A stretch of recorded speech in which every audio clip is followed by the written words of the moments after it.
ఓం శాంతి 10వ నెల 2023 సాకార ఈశ్వరీయ మధుర మహావాక్యాలు.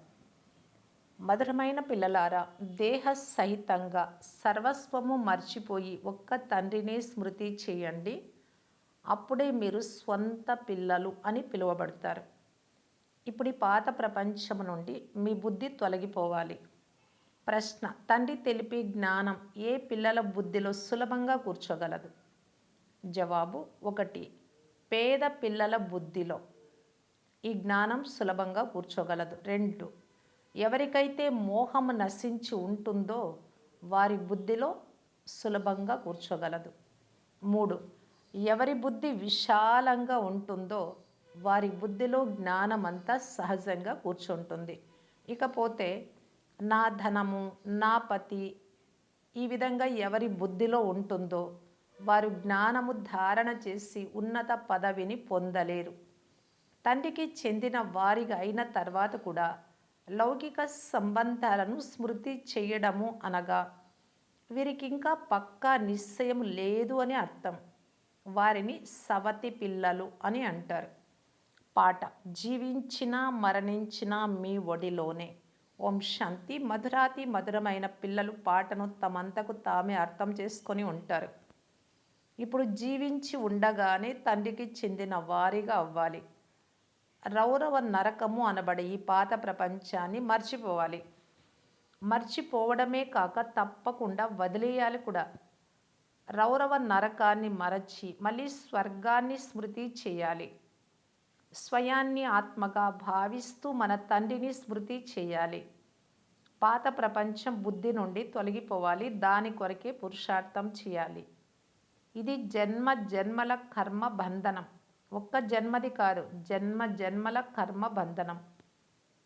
ఎవరి పట్ల ఎన్నెన్ని పాపకర్మలు చేశారో వాటన్నింటినీ జన్మలు తీసుకుంటూ అనుభవించవలసి ఉంటుంది. కనుక ఈ కర్మ బంధనాల ప్రపంచాన్ని మర్చిపోవాలి. ఇది చీచీ ప్రపంచం. ఇది పతిత శరీరం కదా. దీని నుండి మోహాన్ని తొలగించాలి. పేదవారికి మోహం సులభంగా నశిస్తుంది.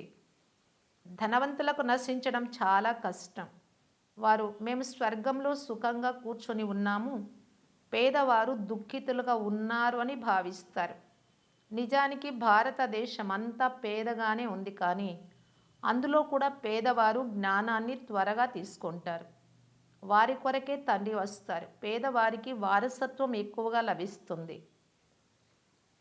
సేవా కేంద్రాలలో గమనిస్తే ధనవంతులు స్థిరంగా నిలువలేరు. స్త్రీలు కూడా పేద కుటుంబాలకు చెందిన వారే వస్తారు.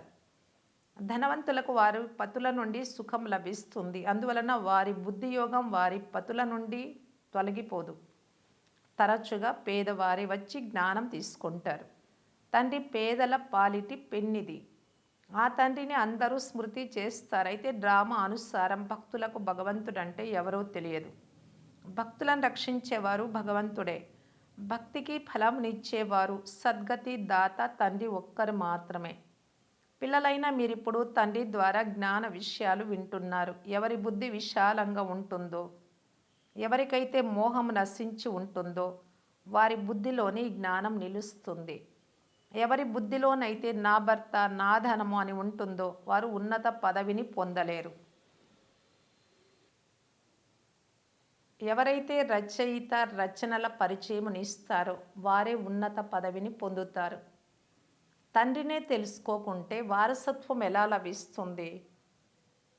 ప్రియుడిని కేవలం ప్రియుడు అన్నంత మాత్రాన లాభమేమీ ఉండదు. పూర్తిగా తెలుసుకోకుండా ప్రియుడితో నిశ్చితార్థం ఎలా జరుగుతుంది? కన్యలకు నిశ్చితార్థం జరిగేందుకు ముందు అతడి ఫోటో మొదలైన వాటిని చూపిస్తారు. ఫలానా వారి పుత్రుడు, ఫలానా వృత్తి లేక ఉద్యోగం అని తెలుపుతారు. పూర్వం ఇలా ఫోటో మొదలైనవి చూపించేవారు కాదు. అలాగే వివాహం చేసేవారు. అయినా అతడి వృత్తిని గురించి తెలుపుతారు కదా. ఇక్కడ కొంతమంది పిల్లలకు తమ ప్రియుడి గురించి లేక తండ్రిని గురించి తెలియనే తెలియదు. అటువంటప్పుడు బాబాతో నిశ్చితార్థం ఎలా జరుగుతుంది? నెంబర్ వారుగా ఉన్నారు. చాలామంది నిశ్చితార్థం కచ్చాగా ఉంది. పారలౌకిక ప్రియుడిని స్మృతి చెయ్యరు. లౌకిక ప్రియుడిని, లౌకిక సంబంధికులు మొదలైన వారిని స్మృతి చేస్తూ ఉంటే దానిని కచ్చి సగాయి అపరిపక్వ నిశ్చితార్థము అని అంటారు. వారిని సవతి పిల్లలు అని అంటారు. పక్కా పిల్లలను స్వంత పిల్లలు అని అంటారు. స్వంత పిల్లలు చాలా కొద్ది మంది మాత్రమే ఉన్నారు. బట్టీలో కచ్చాగా ఉన్న వారు ఎంతమందో వెళ్ళిపోయారు. వారు తమ తండ్రిని గుర్తించనే గుర్తించలేదు. పాదరసం అరచేతిలో ఎలా నిలువదో అలా స్మృతి కూడా అంత కష్టమైనది. క్షణ క్షణము మర్చిపోతారు. 25-30 సంవత్సరాలు జ్ఞానంలో ఉండే వారు కూడా పూర్తిగా స్మృతి చేయలేరు కొద్దిమంది. పారలౌకిక ప్రియుడు 21 జన్మలకు స్వర్గంలోని మహారాజా మహారాణులుగా చేస్తారు అని మీకు తెలుసు. వారు సృష్టి ఆది మధ్య అంత్యాలు తెలిసినవారు. ప్రేయస్సులకు ఇంత బాగా అర్థం చేస్తున్న వారి బుద్ధిలో నిలవదు. బుద్ధి పాత ప్రపంచ బంధనాలలో భ్రమిస్తూ ఉంటుంది, కానీ బంధనంలో ఉన్నాము అని అర్థం చేసుకోరు. ఒక్కరితోనే సంబంధం ఉండాలి. ఆ ఒక్క సంబంధం తప్ప మిగిలినవన్నీ బంధనాలే. ఒక్కరితోనే సంబంధం ఉంచండి. వారు మీకు సృష్టి ఆది మధ్య అంత్యాల జ్ఞానం ఇస్తారు అని పిల్లలకు అర్థం చేయించడం జరిగింది. పిల్లలైనా మీకు తెలుసు, అర్ధకల్పము జ్ఞానకాండము, అర్ధకల్పం భక్తి కాండం. జ్ఞానకాండంలో 21 జన్మలకు వారసత్వం లభిస్తుంది.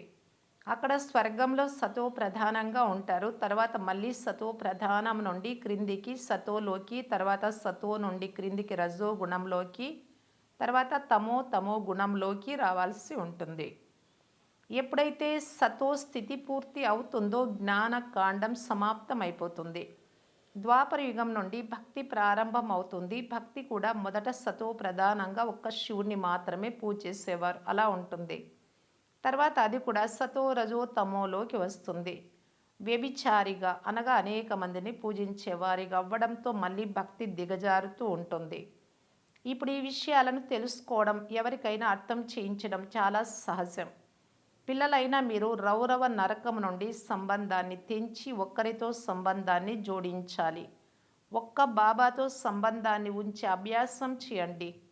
తండ్రిని స్మృతి చేయడం ద్వారా వికర్మలు వినాశనం అవుతాయి. పేదవారు బాగా కష్టపడతారు, కావున బలిహారము పేదలదే.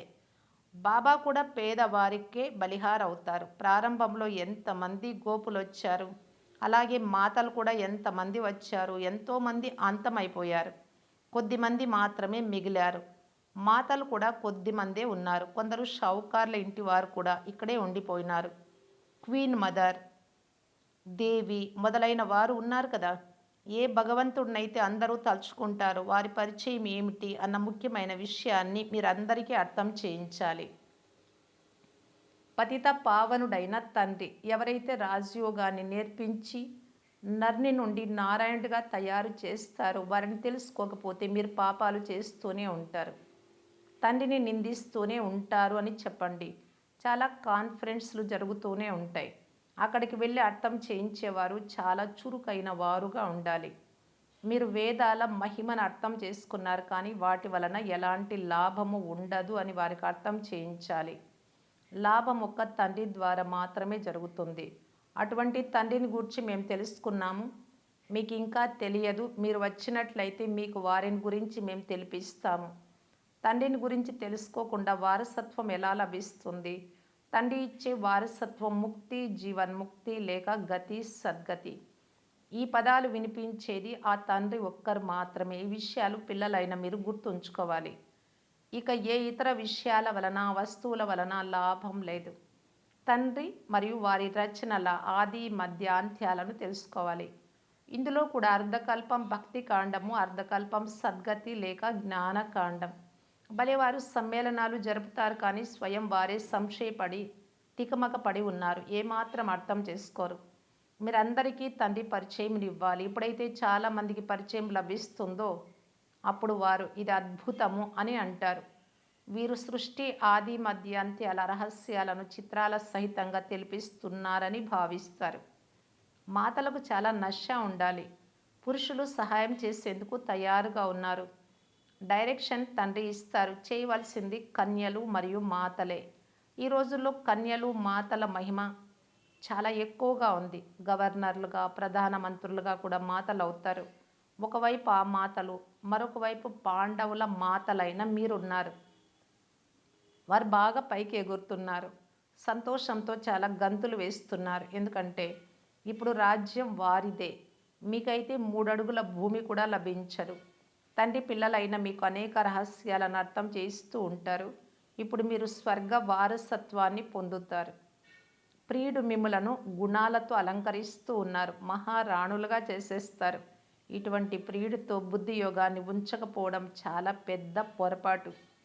పిల్లలకైతే చాలానే అర్థం చేయిస్తారు. మీరు కేవలం భక్తికి జ్ఞానానికి తేడాను తెలపండి. భారతదేశంలోనే దుఃఖంలో అందరూ స్మరిస్తారు, సుఖంలో ఎవ్వరూ స్మృతి చేయరు అనే గాయనం ఉంది. సుఖంలో ఎందుకు స్మృతి చేస్తారు? ఇప్పుడు ఆ క్రొత్త ప్రపంచ స్థాపన జరుగుతోంది. అయితే సుఖ వారసత్వాన్ని కూడా పూర్తిగా తీసుకోవాలి. ప్రతి ఒక్కరూ ఎంత అర్హులుగా ఉన్నారో మాతాపితలకు తెలుసు. మృత్యువు సమీపించినప్పుడు మీరు పురుషార్థం పూర్తిగా చెయ్యలేదు, అందుకే మీరు ఇటువంటి పరిస్థితి ఏర్పడింది అని తెలియజేస్తారు, చూపిస్తారు తండ్రి. అంతేకాక మీరు ఎటువంటి ప్రజలకు అవుతారు, ఎటువంటి నౌకర్లు చాకర్లకు అవుతారు, అన్ని విషయాలు తెలిపిస్తారు. అచ్చా, చాలామంది పిల్లలు ఈరోజు మురళిని మేము చాలా బాగా వినిపించాము అని అనుకుంటారు. అయితే అలా కాదు, శివబాబా వచ్చి సహాయం చేస్తారు. మీకు ఎలాంటి అహంకారం ఉండరాదు. మీరు ఏదైతే వినిపిస్తారో దానిని మీకు తండ్రియే నేర్పిస్తున్నారు. తండ్రి లేకపోతే ఈ మురళి ఎక్కడిది? మురళీధరుడి పిల్లలు మురళీధరులుగా అవ్వాలి, లేకుంటే ఉన్నత పదవిని పొందలేరు.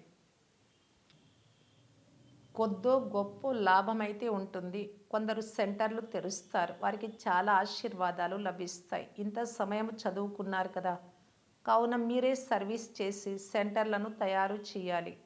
స్వయం మీరు నేర్చుకున్నప్పుడు ఇతరులకు నేర్పించలేరా? బ్రహ్మకుమారిని అడుగుతున్నారు అంటే బహుశా వీరిలో తగినంత జ్ఞానం లేదేమో అని తండ్రి భావిస్తారు. పోతే మధువనానికి వచ్చి ఏం చేస్తారు? బాబా అర్థం చేయిస్తారు. మేఘాలు రావాలి, రిఫ్రెష్ అయి వెళ్ళాలి, వర్షాన్ని కురిపించాలి. లేకుంటే పదవిని ఎలా పొందుతారు? ఇక్కడికి వచ్చి నింపుకొని అక్కడికి వర్షించకపోతే. మమ్మా బాబా అని అంటున్నారు అంటే సింహాసనాన్ని పట్టుకొని చూపించండి. సేవకు మేము రుజువు చూపించాము అనేది ఉండాలి. కానీ మేము సేవకు ఇచ్చాము, ఇంత ఇచ్చాము, ఇలా చేసామని అహంకారం ఎవ్వరికీ రాకూడదు.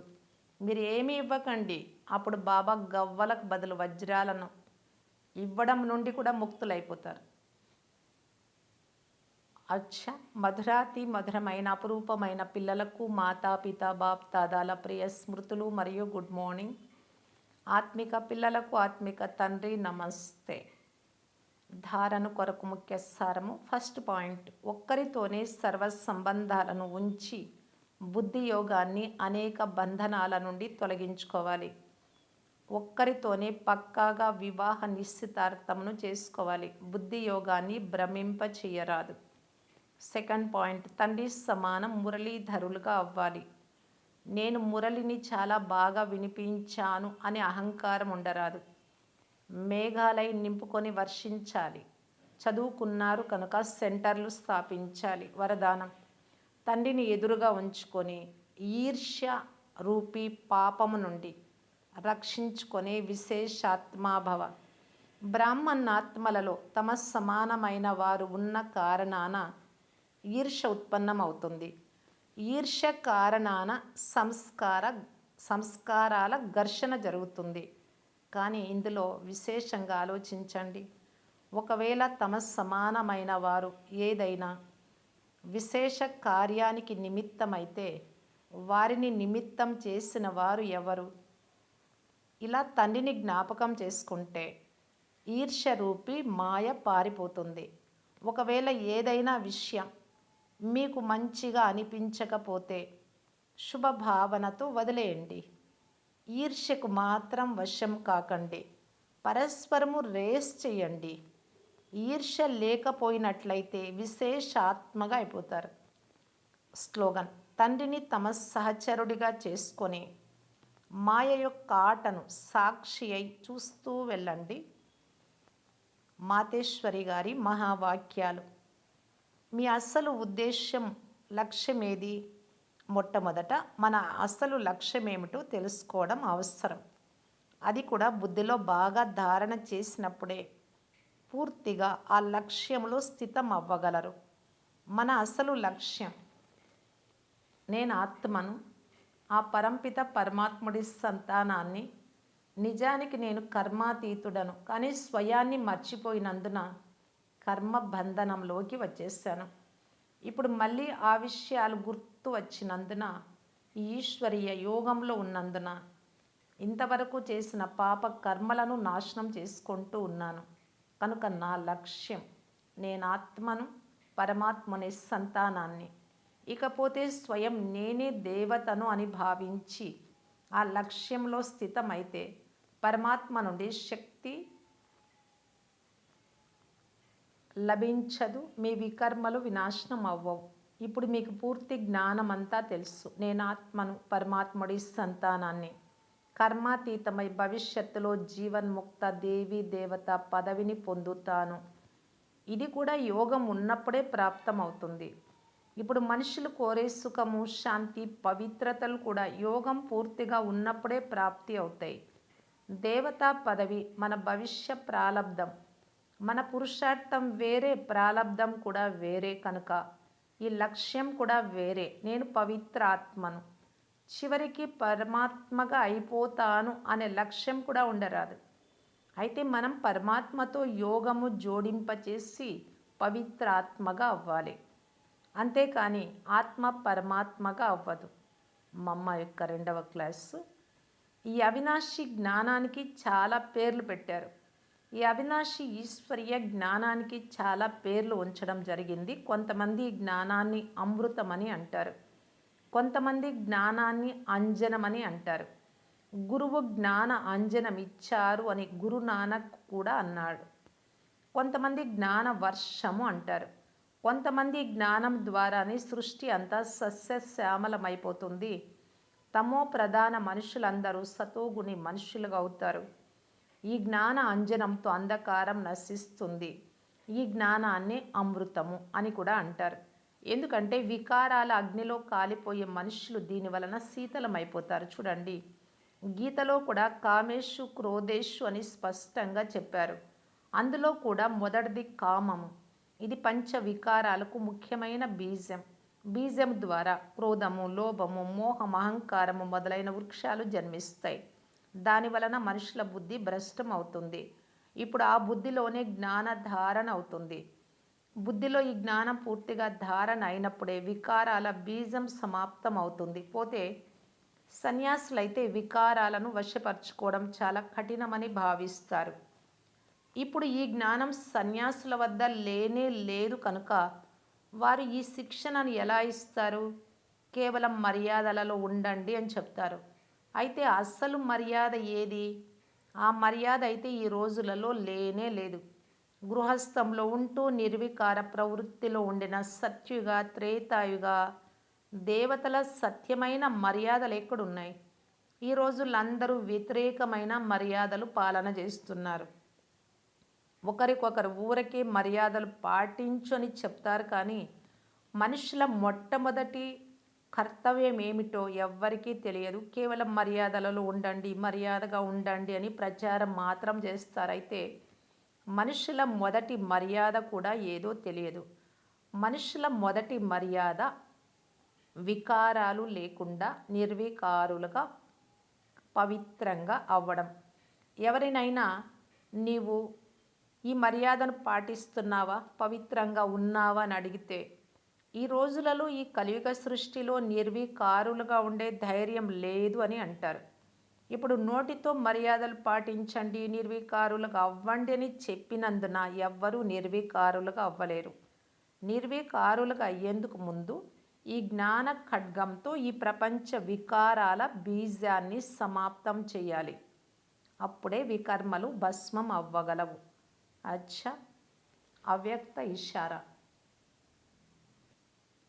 ప్రతి ఖజానాను సఫలం చేసి సఫలతామూర్తిగా కావటానికి బాప్దాదా తెలియజేస్తూ ఉన్నారు. బాప్దాదా ద్వారా ఏ పిల్లలకు దివ్య బుద్ధి యొక్క వరదానం లభిస్తుందో ఆ వరదానాన్ని కార్యంలోకి తీసుకురావాలి అనగా యూస్ చేయండి. ఏ వస్తువునైనా ఉపయోగిస్తూ ఉంటే కార్యంలోకి తీసుకొస్తూ ఉండే కొలది వృద్ధి అవుతుంది. వారికి సుఖము ఖుషి యొక్క అనుభూతి కూడా కలుగుతుంది. ప్రతి కార్యంలో దివ్యత ఉంటే దైవీ గుణాలు ఆ దివ్యతనే సఫలతకు ఆధారం అవుతుంది. ఓం శాంతి.